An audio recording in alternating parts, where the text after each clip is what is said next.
This story starts in a place where things like this are not supposed to happen. Small Irish town, familiar faces, quiet nights, everyone knows everyone.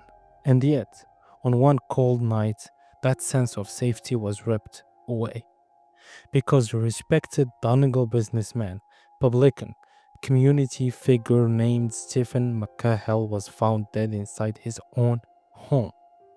And what followed shocked everyone.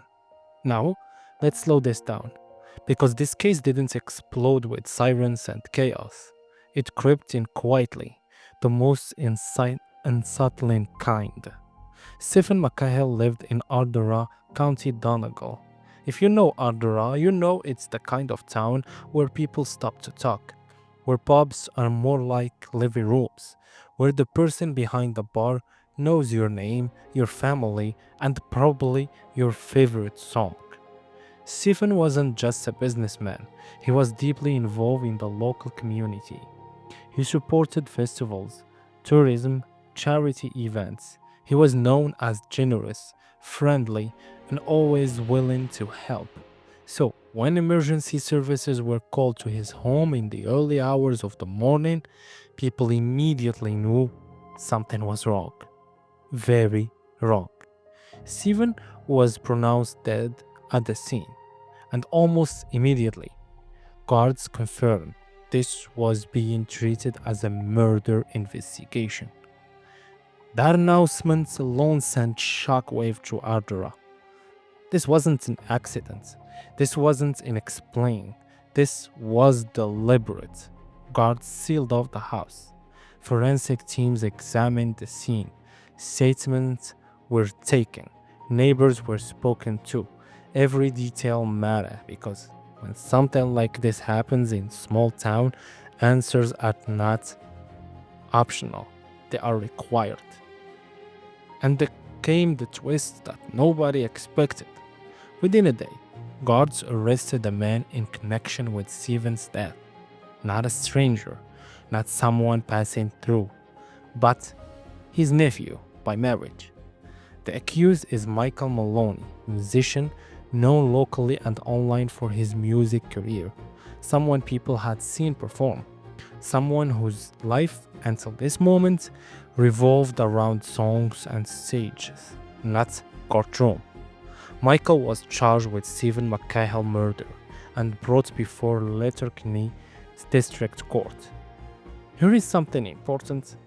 At his first appearance, he did not respond to the charge. He simply confirmed he understood it. That's standards.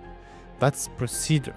No drama, no speech, just the weight of the accusation hanging in the air. The judge ordered that he be held in custody. And that's where we arrive at the most recent developments. Michael Maloney appeared again in court via video link from Castlera prison. The court heard that directions are now being awaited from the Director of Public Prosecutions. In plain English, the investigation is still active. The legal process is still moving, and no final decision have been made yet. The judge ordered a further remain in custody, meaning Michael remains in prison while the case progresses. The next court date is scheduled for early February. No verdict, no conclusion, just a pause while the justice system does its work. And outside that courtroom, the town of Ardara was grieving. Stephen McCahill's funeral brought the town to a standstill. Crowd filled the church. People stood shoulder to shoulder, united in shock and sadness. Stories were shared about his kindness, his humor, the way he made people feel welcome. This wasn't just a loss, it was a wound. As of now, no additional suspects have been named, and guards have no released detail about evidence or motive. That's not secrecy, that's a procedure. This case is still before the court. What we know is this: a respected community figure is gone. A family has been shattered. A man has been charged and remains in custody. And the small Irish town is waiting for answers. This case reminds us that true crime isn't just headlines and court dates. It's empty seats, kitchen tables, quiet pubs that used to be full of laughter, and communities trying to make sense of something that never should have happened. This story is not over, and every step from here matters. If you want fast updates on Irish true crime, subscribe. We cover everything before it hits mainstream headlines. Thank you.